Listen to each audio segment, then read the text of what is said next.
حضور یہ ارشاد فرمائے کہ آپ تو ماشاءاللہ عرصہ دراز تک دسترخوان پر بیٹھ کر سنت کے مطابق کھانا کھاتے ہیں، تو یہ اب آپ ٹیبل کرسی پہ، اس کی کیا وجہ ہے؟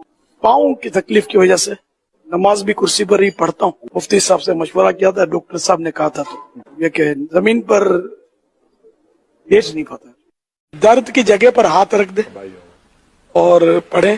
دادا صاحب کی گھوڑی وہی اندھیری رات. آدھے 24 نمبر حوالے میں پیش کرنے لگا ہوں. پہلا ریفرنس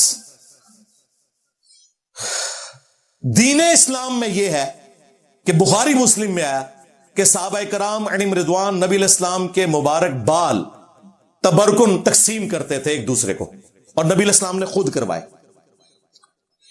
اور بخاری میں تو یہاں تک آیا کہ ہماری جو ماں تھی ام سلمہ، وہ نبی علیہ السلام کے بال مبارک ان کے پاس تھے، وہ پانی میں گھول کر دیتی تھی، لوگوں کو شفا ہو جاتی تھی. یہ ہے دین اسلام. اور دین تصوف میں باپا جانی کے منہ اتار تقسیم کیے جاتے ہیں. دیکھ لیا جائے ویڈیو. یہ فرق ہے دین تصوف میں، چشتی رسول اللہ پارٹی میں اور دین اسلام میں.